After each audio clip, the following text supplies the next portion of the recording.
السلام علیکم دوستو، تمام سننے والوں کو میرا السلام۔ آج کی ویڈیو میں ترکی کے بارے میں اہم معلومات شیئر کرنا چاہتا ہوں۔ مجھے امید ہے کہ میری ویڈیو آپ کو اچھی لگے گی۔ اگر ویڈیو اچھی لگے تو میرے چینل کو لائک اور سبسکرائب ضرور کیجیے گا۔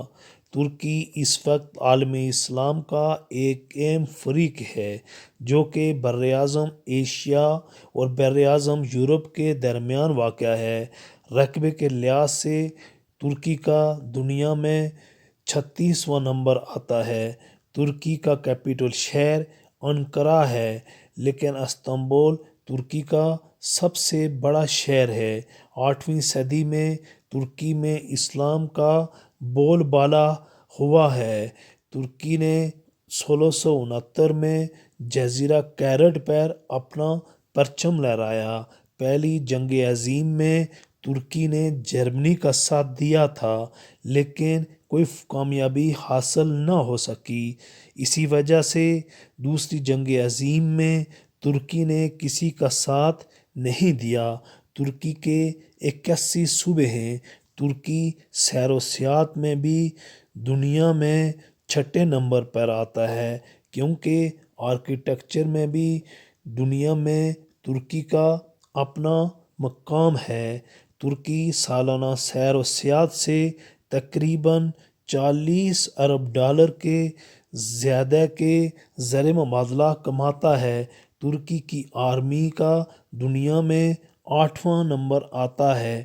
ترکی میں 1999 میں ایک شدید ترین زلزلہ آیا تھا جس میں 40,000 سے زیادہ اموات ہوئی، لیکن جلد ہی ترکی نے اپنی معیشت سنبھال لی۔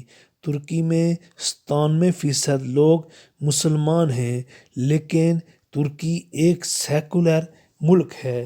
طیب اردگان 1992 میں استنبول کے ناظم بنے۔ ان کو بہت سارے چیلنجز کا سامنا کرنا پڑا، کیونکہ استنبول کی گلیوں میں کچرے کے ڈھیر پڑے تھے، روڈ انفراسٹرکچر بے حد خراب تھا، سیوریج کا نظام نہ ہونے کے برابر تھا، لیکن طیب اردگان نے ان سب چیلنجز کا سامنا کیا اور استنبول کو دنیا کا جدید ترین شہر بنا دیا۔ طیب اردگان عوام میں اس قدر مقبول ہو گئے کہ ترکی عوام کے پسندیدہ لیڈر بن کر ابھرے۔ انہوں نے 2002 میں اپنی حکومت بنانے کی کوشش کی، مگر 1998 میں ان کو اسلام اور مسلمانوں کے حق میں تقریر کرنا مہنگی پڑ گئی اور وہ وزیر اعظم نہ بن سکے۔ ان کو 10 ماہ قید کی سزا سنا دی گئی۔ بعد میں ان کی سزا کم کر کے 4 ماہ کر دی گئی، لیکن جلد ہی انہوں نے اپنے نائب عبداللہ گل کو وزیر اعظم بنا دیا۔ اسی حکومت نے قانون میں ترمیم کر کے ان کی سزا بھی ختم کرا دی۔